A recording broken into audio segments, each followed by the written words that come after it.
Retirement. Sooner or later, it's going to happen. Are you ready for it?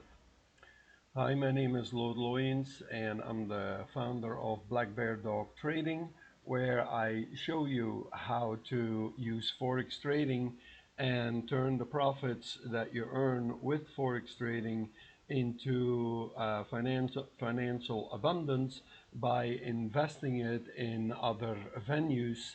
And if you've been following along, I show you exactly what venues I invest in and how I go about doing this. So today I want to talk in this video about retirement. Sooner or later it's going to come up, and the question will arise, are you financially ready to retire? There has been a movement going on lately called the FIRE movement, where you do extreme saving and investing so that you can retire at a much earlier age. And then there is, of course, the standard retirement age, which is for most people 65, although it has boosted up now to 67 if you want to be eligible for full retirement benefits. So the fact of the matter is, how are you going to go and do this in line with what we try to achieve here, being that we use our Forex trading profits and invest them elsewhere so that we can build financial abundance? Well, personally, there's only one route that I know how to do this, and that is to, in addition to investing in everything we already have set up, our index funds, our HISA account, we also need to invest in dividend funds. And whether we choose dividend stocks, individual stocks, or dividends as a group by means of an index fund or an ETF, that is not what is so important. What is important is that when we are in retirement and we're no longer actively getting a paycheck, we are still having somewhere income that we can live on, in addition to whatever investments we may have that we can either cash out, or in the case if you do the FIRE thing, that you can use to support yourself financially. So the question then is, which dividend stocks should you consider? There are different types of dividend stocks, and I'll run by you real quickly what they are. They're dividend stocks. I'll call them stocks, but it applies to the index fund as well as the ETF. But for argument's sake, in this video, we'll call them stocks. Dividend stocks that pay you dividends monthly, quarterly, semi-annually, and some of them even only once a year. So which one of those do you choose? Do you take a mixture of them? Well, much has to do, of course, with what type of lifestyle that you want to have when you're in retirement, as well as with how much money you actually already you have piled up, saved up, that you can use once you are in retirement. So personally, the way I have it set up with my investments, and I've already given you one of my dividend funds, which is QDTE, which pays a weekly dividend. Then the next one I have is a monthly payment one, a dividend payment one, and I have a quarterly dividend payment one. That way I have everything covered. I don't want to go further than 4 months. I'm sorry, 3 months quarterly, because for me, that personally, to me, that doesn't make any sense. Why should I wait 6 months or even a year to receive a payment? So I'm going to share with you the dividend stocks that I have. And again, it's based on, because I get weekly payments, I get monthly payments, and I get quarterly payments. And that leaves me with enough leeway of money coming in that I can enjoy my retirement in addition to the money I have saved up and invested elsewhere. So I already mentioned I use QDTE as my weekly investment dividend payment stock. Now I need you to know this particular investment is a bit risky because it's not your typical index fund or ETF. It is based on actual trading, options trading. So you got to monitor it. You know, but you should monitor all your investments anyway. For now, that particular stock seems to work well. It's making good money, and I don't see any need to change it. So let's start with then the next on the list, which are monthly dividends. And I already have one up on the screen called JEPQ, which stands for JP Morgan Nasdaq Equipment Premium Income.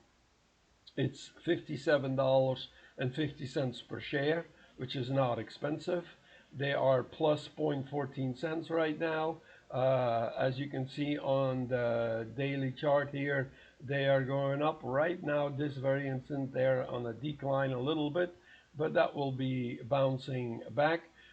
They have a dividend that pays $5.55 cents per year, which comes to a yield that is equal to 9.65% per year. So if we look at the dividend payout, you'll see that we have a monthly payout of 45 cents, of 45 cents, of 50 cents, of 49 cents, of 55 cents, which is pretty darn good. It means that the payout is pretty consistent, and it has even grown, as you see here, at 13.25%. So this is the one of the monthly dividends funds that I have. In fact, it's my number one. Then the other one that I have is Bill. Let's type it in, BIL, which is Bloomberg.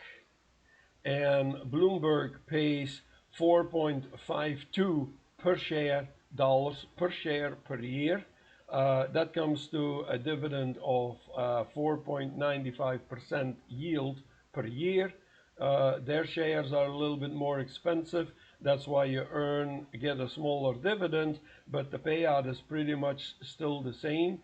Right now, at this present, it went down by 1%, a little over 1%. I somehow feel that this will bounce back as well. It pays a little less per month, as does JPEC or JEPQ, I'm sorry, but nonetheless, it is still up there, and those are the two monthly paying dividend investments that I have. Then I also have a quarterly, as I mentioned, and my quarterly is DVY, which is for Select Dividend ETF by iShares, and they pay, as you see, again, roughly about the same, $4.79 per year. The dividend yield is a little lower. That's because the shares are more expensive, but they pay every 3 months. And every 3 months, you get roughly about just $1.30, $1.50. Here is 90 cents, but pretty consistent as well. If you were to take $1.30 and divide it by 3, you get about 40 cents per month, which is consistent with the other two monthly dividends I just shared with you, being JEPQ and BIL. So those are in total the 4 dividend investments that I have on top of my other investments that I already shared with you. I'll repeat them again. The weekly one is QDTE. The monthly one two are JEPQ and BIL, and the quarterly one is DVY. And I contribute to those just like I contribute to the rest of my investments. I use the spreadsheet that I allowed you to download for free in a prior video, and I divide it in equal portions, and each fund gets the exact same amount invested in it. I don't make it complicated for myself by saying, oh, well, this one outperforms that one, this, so I'll put a little more there, a little less there. I leave it the way it is. What works, works, and I am not futzing with it. The only thing I do is that I go about monitoring my investments, and I usually do this once a week. I showed you that I use the Yahoo Finance app on my phone to keep track of my investments, so I can check any time of the day and see where I stand. And if I need to make changes, then I'll make changes according to the information that app gives me. Finally, I want to give you a little resource here, which is where you can find the best monthly dividends for the year 2025. This is a finance chart, which is, I believe, owned or operated by Chase, but I am 100% not certain of this. So let me retract what I said. By a broker, a dealer, or registered. Yeah, but it doesn't say who.